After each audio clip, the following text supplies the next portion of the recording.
Okay, welcome to my channel, The African Setting, where we explore Africa.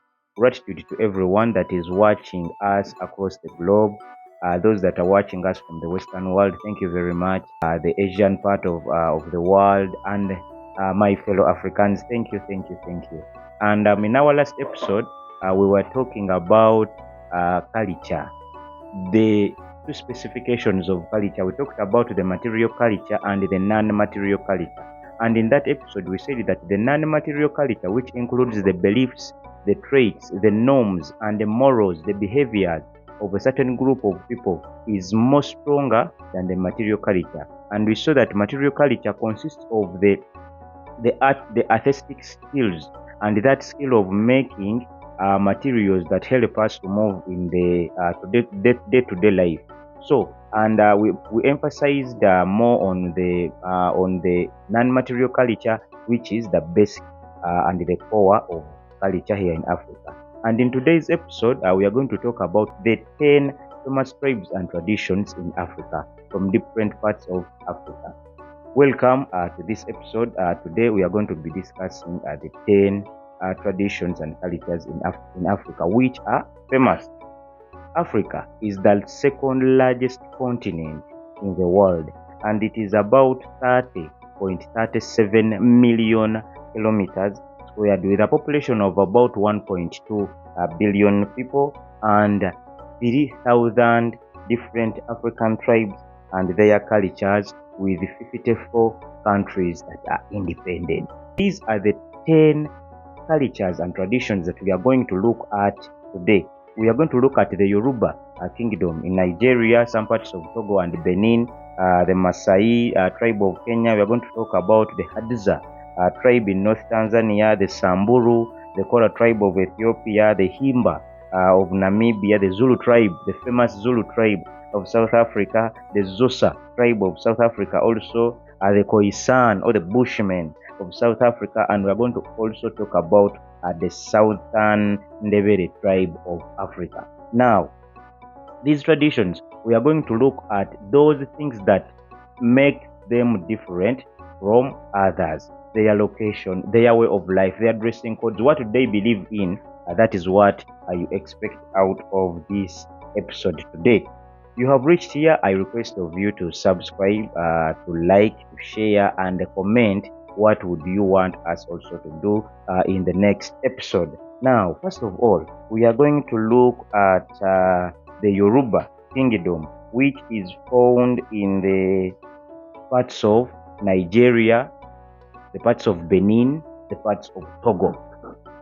This kingdom, since the slaves that were taken to the parts of America, some of the people that are in this tribe live also in the American side, whereby they live around Cuba, they live and in the Caribbean side of the United States of America. Also, it is the second largest culture in Africa, with so far now 40 million people that are present today. Their uniqueness is mainly in art, the way they mold their the way they mold their woods, they carve their woods, the metalworks that they do makes them different from other tribes. Also, this Yoruba kingdom, or the Yoruba culture, they are known for giving birth to twins, and giving birth to twins in this kingdom is a sign of fortune. When you give birth to twins, you're celebrated in the community, you're celebrated in the society, and it is a sign of fortune. Though when one of the twins dies,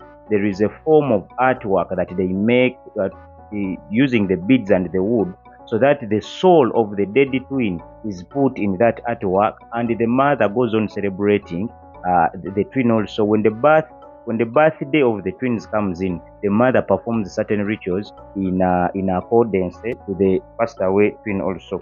And in this kingdom, they celebrate more the elders. The elders do the leadership part. The political side is played by the elders, and mainly the men. Now, these people also grew their economy on farming, on trading and production. Yes, on the farming, they do farm. They plant sorghum, they plant maize, they plant beans. They also do trading. the barter trade. Give me this, I give you that one. Those are some of the things that made their kingdom much more strong. And also production. They produce certain things: the production of milk, the production of the animals, the animal hides, the beadwork. Since their artwork is very unique in Africa, it is exported to some countries, some parts of France, Spain, Italy, even the United States of America. So that is how they have managed to leave the kingdom to move on till date. Now, the second kingdom, we are going to talk about the Maasai tribe of Kenya and Tanzania. The Maasai tribe of Kenya and Tanzania, these are mainly known as nomadic pastoralists. Yes, they move from places to places so that they take care of their animals, looking for green pastures and also water. They are also known for drinking milk and blood. That is their main dish, drinking cow milk and putting in the blood. And the beef is left for certain occasions. Yes, that is the uniqueness about them. They leave the beef for certain occasions, but milk and blood is their daily diet, and they are known for putting on a cloth called shuka. The shuka, men put it on when it crosses here, even ladies put it on. Now, for many years, they are known as warriors, they are known as nomadic pastoralists, and they live around the savannah regions of Ngorongoro Park, Amboseli, and Serengeti. These people, they are known for their the high jump. That uniqueness is in the high jump, and the dance is called Adam. That dance where two bachelors, the males mainly, they come and jump and jump. Now, the one that jumps higher attracts the best pride. Now, it comes to a season where you're not strong enough to jump high, meaning now you're going to take the second class. But that one who wishes to get the first class woman, now you need to jump high, and the dance is called Adam. By the way, it is very, very, very, very unique. And that dance also, people put on the shuka. Each color has a statement to mean. The red color, it is said to stand for blood and also scares the animals. That is what they believe in. Then the orange means hospitality, warmth, and friendship. By the way, these people are hospitable. Yeah, when you look at the Maasai, they are very good people. But since they put on that way, and that they are too dark-skinned, plus the decorations of the scars that they put in their faces, at times they look somehow scary. Yes, that is the truth. But the orange color means the hospitality, the warmth, and also the friendship. Then the blue means the sky that provides the rain for their cattle to have pasture also and have and get water. Then green for nourishment and production, and then yellow fertility and growth. That is how they describe their colors in that traditional wear they put on, that is called shuka. Those are the Maasai people from Kenya and Tanzania. Then we have gone to the Hadiza tribe of Tanzania. Language spoke is called Hadzen. That is their language. It is also among the few cultures that are still hunter-gatherers. The hunter-gatherers go out and hunt for meat. Then the men mainly go out and hunt for meat. They hunt for meat. They hunt for honey. Then the women will go out and look for the greens and some other things, the berries. That is what the women will do. So they live around a Sai lake around Arusha. That is where they reside. And the reason as to why they are now few in numbers is because of this urbanization and the modernization of everything in the world. So people have inserted more pressure so that they cover out their land. But it is said that around 8,000 people are still living to date. Yes, and they still live that life of hunter-gatherers life. So, what is distinctive of this tribe is their hunting skills. Yes, they are known more of their hunting skills, the way they go out to hunt. So, men, as I told you, they specify in hunting for meat and gathering honey, while women go out to collect berries, greens, tubers, and eggs. Now, people are asking themselves which eggs? Eggs of guinea fowl. So, that is the Hadiza tribe in Tanzania. Now, we have gone to the Samburu of the northern Kenya, and the language is called Ma. Yes, it is the same language spoke by the Maasai, because these people, when you look at the Samburu and when you look at the Maasai, they look to be similar. at certain times, because they also put on the sugar, they also drink milk and blood, where even beef is also left for certain occasions. These people live in the northern part of Kenya and closely related to the Maasai. They rear livestock, yes, goat, sheep, and camel. Since they live in arid areas, yes, they live in very remote villages. Elders are the fountain of honors in leadership. Yes, the elders, the men mainly, are the fountain of honors in leadership. Men put on pink and black clothes with a blanket and anklets plus necklace. Yes, that is how they put on, either blue or pink. Then they cover a blanket here they cover the chest with a blanket. Then they have necklaces and also anklets. When you're the age of 18, now it is the time when they say that now is a warrior, and the youth, mainly the boys, are kept in a group, and that group is called as the Moran. Their language, it is called the Moran group. Those groups of youth that do as warriors of that kingdom or that culture, they are known as the Morans. In those groups, it is where they collect, or they look for boys that are able to get married. If you don't show the power, the skills of fighting, that energy, and the keep on going factor during the war times, my dear, you are not yet good to go for marriage. So women shave off their heads.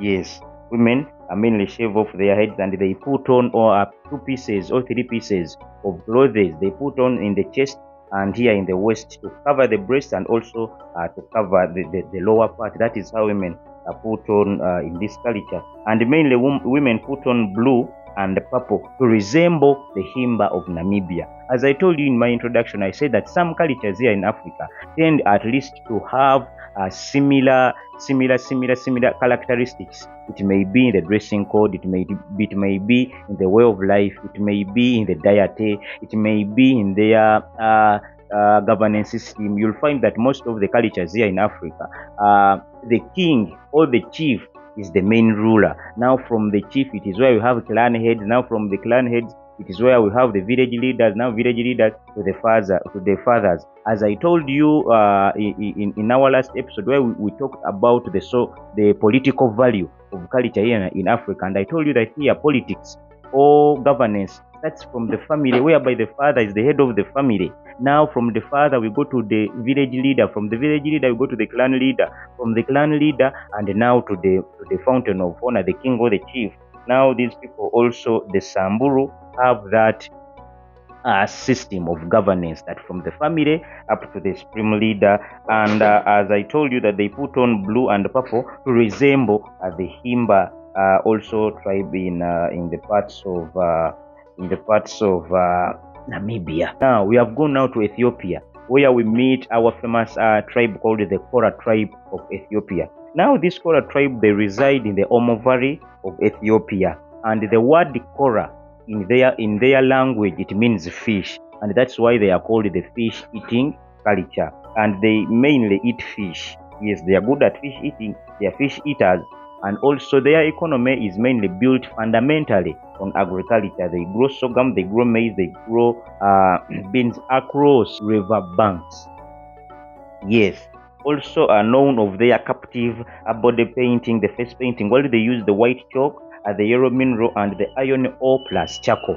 Now, this Kora tribe is mainly known here in Africa for their face designs, the face painting, the way they design their faces. You'll find that these people, in their faces, they distinguish themselves with scars, scarification, which is called scarification. They put scars in their faces. Among women, scarification is a sign of beauty and wisdom. That is among women. When a woman among the Kora tribe has many scars, to them is a sign of beauty. Everyone says, wow, she looks beautiful. Nowadays we are looking at the nyash and the brown skin, people putting on wigs. But among the Kora tribe, the scars, the more the scars a woman have, the more beauty she is among this kingdom. And men, while men have scars in the chest, that each scar in their tribe signifies for either fighting a fierce animal. So they put these scars for recognition and respect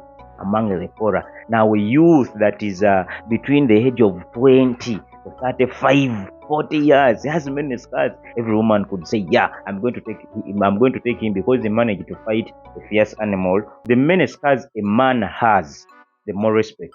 And the other way, the many scars the woman has, it is a sign of beauty and wisdom. Yeah, a woman that has many scars, beauty and wisdom, then a man is respected because either he fought a fierce animal or at a time participated well during war. Now, tribe number 6, it is the Himba tribe of Namibia, and they're also called the Red People of Africa. They live in Namibia, yes. Their life is mainly revolved on the holy fire called Okuruo. Yeah, that is the holy fire, whereby the smoke out of this holy fire, it shows or it symbolizes the connection with their ancestors. Wherever that a fire releases white smoke, now it is the time when they say, now we are connected with our ancestors. So these people are also nomads, and they rear cattle, they rear goat, they rear sheep. Women carry water, milk animals, building homes and raising kids, while male do politics and also tend at times to go for livestock. Yes, now that is their way of life. For the ladies, they go on milking animals, constructing the houses. Now, just imagine such a kingdom. Yes, that is their culture and that is their tribe. Yes, the women will build the house, the women will go on milking the animals. So, African culture at times it looks alike. So far from number one, from the Yoruba to now where we are the Himba, we have seen that men ever political issues, they are left for men. That is now culture. Those are the different cultures in Africa. Politics for men. Now these works at home are fetching water, milking animals. That is work left for women. Yes, that is how it is done here in Africa. Distinctively, the red oak body paint, they use butter, animal fat, and earth pigment that has iron oxide in it. These people, they are called the red people of Africa, as I told you. Why? Because these people smear it all over their bodies, even in their braids. These people smear that the red pigment all over their bodies. That is the Himba tribe of Namibia. So that brings us to our number 7, which is the tribe of the Zulu of South Africa. Now, this is where we are. The Zulu, I've known, someone might say, no, now the Zulu could have been number 1. Yes, I've not put these numbers in the alphabet, in the numerous order, that 1, now the Zulu, 2, 3. No. Just I picked out the famous, the most known, what the traits they have, the distinctiveness.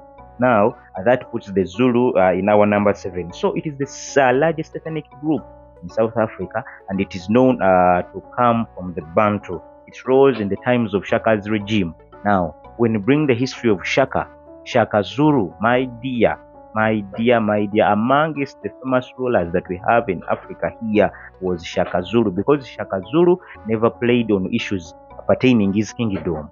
Yes, was very rough and harsh and cruel. Yes. So, and they also have, their connection is still with their ancestors, even till date. Yes, even till date, there are some parts of South Africa where the Zulu live, and their ancestral father, they still believe in their ancestral fathers. That is how they are. Unkulunku as their creator of life. And they have also a god called Amadozi. Yeah. Mainly now the pronunciation here becomes a problem, because I'm not now from the Zulu. Now the pronunciation is a tug of war. As the god of fortune and misfortune. That is what they believe. They are mainly known for their craft work, mainly the beadwork. The beadwork is their uniqueness here in Africa. They are also warm-hearted people. They are hospitable, and they have that the Ubuntu system, which means that we are not people because of individuality, but by virtue. We are not people because of individuality, but by virtue. So these people of the Zulu are very good people. Yes, they are very good people. They are warm-hearted, they are welcoming, and their uniqueness, it is all about their beadwork. Now, among that kingdom, there is a dance called the reed dance that is mainly consists of the virgin girls that are yet to get married. Now you'll see that the reeds that they get from the swamps, they are made in a very, very, very beautiful formula, in a very beautiful form that they look 100% good. Their beadwork during the dance, you'll see that they are dancers, the Zulu dance, their original dance. You'll see that men put on, they have that costume which has the feather-like structure. They are ever white, and everything is very unique among these tribes. So now they also have certain symbols that show different things. Now I looked at a triangle, whereby a triangle in its format, the original format, symbolizes a girl, and if it is inverted, it symbolizes a boy. Now if these triangles are tip to tip, it symbolizes men, married men, and base to base, it symbolizes married women. Now someone might say that where are these triangles put? They are designed in the clothes, in the beadwork and the design of the cloth. I remember telling you in our last episode about the aesthetic value of culture. I told you that it was about the artwork. It is all about the artwork that differentiates a certain culture from the other. Now these triangles I put in the designs of clothes. You'll find it that the clothes is like mine here. Now they put an inverted triangle like this in my shirt. Now wherever I pass, even if I'm far away, now they say, no, that is a boy now coming. If it is in its own form, now that is a girl. Point to point, married men. Base to base, then those are all married women. They also have different indications, like of the red color that means love, passion, but also means anger and hatred among them. Yes, when they put on red, yeah, it may mean love, it may mean passion, but when it is time to quarrel, my dear, war is coming, they also put on red as a sign of anger and hatred. Also blue for faithfulness and request, but also hostility and dislike. We saw the blue color among the Maasai. It symbolizes the sky that brings the rain. We saw that the red color indicates blood, and they believe that red color scares away animals. But here among the Zulu, now it means faithfulness and request. Someone is coming and they want to marry a girl from your family. Now the elders will come putting on red. That is their way of life, and it may also mean hostility and dislike. I don't like you, I'll put my red color on to show you that, my dear, I don't like you. That is how all it is done. And among also the Zulu, women are left to decorate the houses. Yes, the outside and the inside of the house. Now, like these seasons of the festive seasons, Christmas, Easter, and those different occasions among the Zulu clan, you'll see that the women are left to design it all. Yes. Now we are going to the Xhosa, a tribe also in South Africa. The Xhosa people of South Africa, they came out of the Bantu ethnic group, and the second largest group in South Africa. Unmarried women wear wraps around their shoulders, and men wear animal skin. Yes. Now, when we are moving in that society, and they see that a woman is wrapping just the shoulders here, she's not married. Yes, that is what it means. She is not married. Now, also men put on the animal skins. They also are known as the red blanket people because of the red dyed blanket that they wrap themselves. Played a big role against the apartheid system in the governance. So Nelson Mandela and Desmond Tutu, who contributed a lot to the nation's struggle. So now this culture also, that is their uniqueness. They are also called the red blanket people because of that red blanket that they cover on their shoulders, and it is dyed with iron ore. From the Xhosa, it is where we find Nelson Mandela and Desmond Tutu. Yeah, the famous apartheid warriors. They fought apartheid, yeah, to the fullest. Now, this brings us to our number 9, the San tribe or the Khoisan, still in South Africa. They are said to live between South Africa, Botswana, and Namibia. They are also known as the first people in South Africa. Their connection with nature and the nomadic lifestyle and their language, that is that is their uniqueness. They are mainly connected with nature. They are nomadic pastoralists, greatest artists in South Africa, and the rock art. They were good in the rock art. Now, when we talk about the rock art, it is not all about bringing one stone to another. No, the crafting, they used to design different designs out of the rocks. So even till date, they use mineral deposits like the okra blood and also the eggs. The rock work that they used to do then, it is also said that their symbols are still moving on to date. It is still a meaning even today. Africa, mainly, you'll find that everything in different kingdoms, in different tribes, in different cultures, mostly they look alike. Now, also this ritual dance that they dance as a community, as the entire community, they are led by the elders, and the elders clap while the Massachusetts boys and girls they jump while mimicking animals. Now that takes back to the social value of African culture. Yes, it takes back to the social value, because now this ceremony is done occasionally. It is not on a daily routine. It is done occasionally. Now this is how the San people, the Khoisan, manage to come together to socialize. Yeah. Yes. Finally, our number 10, they are called the Southern Ndebele tribe of South Africa. They live around the Mpumalanga, Gauteng, and Limpopo, the southern province of South Africa. So they are said to be cousins to the Zulu, since they share the language. At least their pronunciation looks alike. Illness is believed to be caused by spell and curse. Yeah, traditional healers, the Sangoma, use use herbs and throwing of bones to fight these forces. Now, among the Ndebele people, when you get sick, it is either a spell or a curse. You either curse or you are either sent a spell too. Now, the Sangoma, those are the traditionalists. They use herbs, and they have that ritual of throwing bones. Like they throw bones in a way of fighting the evil spirits that may have brought illness into you. Now, boys around 18 years, yes, they are circumcised, and it is a ritual. Yes, it is a ritual.